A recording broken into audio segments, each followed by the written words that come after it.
Сәлем құрметті оқырман. Біз сіздермен бүгін үй жағдайында қолда бар заттарменен, қолжетімді заттарменен тапанша дайындайтын боламыз. Дайындап көруге кеңес беремін, өте дәмді болады.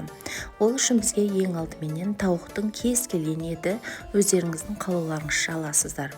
Одан кейін осындай көкөністерді мен алдын ала жуып алдым. Пиязымыз, сарымсағымыз, қызанағымыз, бұрыш, болгар бұрышы және кез келген көк шөп түрі. Осылайша өзіміздің қалауымызша етімізді турап аламыз. Мен осындай артық жерлерінің барлығын алып тастаймын. Себебі бізде үйде ешкім оны жемейді. Сондықтан да осындай алып тастаймын.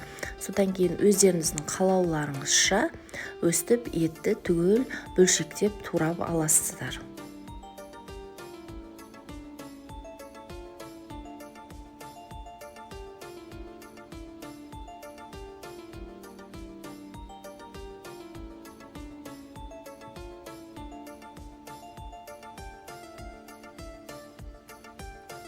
Енді осындай қызып тұрған табамызға майымызды құйып, майымыз қызғаннан кейін осылайша 2 үлкен қасықпенен қант салатын боламыз.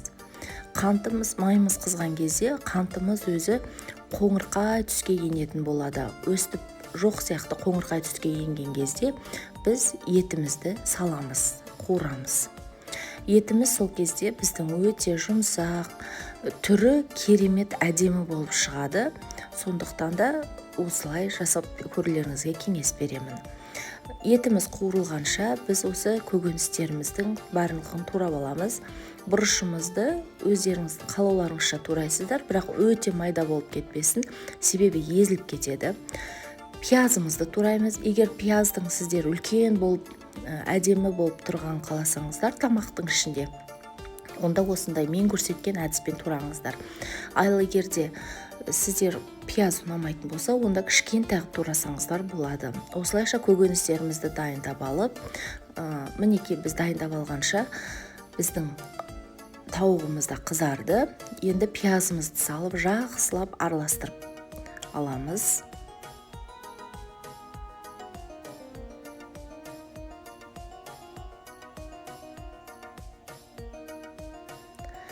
Ол әбден қуырылғаннан кейін барлық осы көкөністерімізді салатын боламыз, болгар бұрышынан басқасын. Себебі болгар бұрышын алдын ала салсаңыздар, ол езіліп, кішкене түрі дұрыс емес болады. Содан кейін біз паприка, дәміне қарай тұз, қара бұрыш және ең бұл тамақтың фишкасы десек те болады. Осындай звездочка деп аталады. Осындай приправа. Осы приправаны көп қосудың қажеті жоқ. Бір ғана звездочкасын қоссаңыздар, сіздерге тамақ жетеді. Тамаққа өте дәмді болады. Осылайша бетін жауып, бір 20 минутқа бұқтырып қоясыздар. Мына жерде мен сәл су құйғам, оны түсіруді ұмытып кеттім. Кешірім сұраймын. 20 минуттан кейін өстіп бұрышымызды салып, тағы да 10 минутқа табақтың бетін жауып қоямыз. Енді бұл тамақты кез келген гарнир түріменен ұсынсаңыздар болады. Мен күрішпен ұсынған болатынмын. Күрішпен өте дәмі үйлесімді болып келеді. Сіздерге жасап көруге кеңес беремін. Үлкенге де, кішіге де барлығына ұнайтын өте кереметтей дәмді тамақ болып шығады. Жасап көріңіздер. Назарларыңызға рахмет.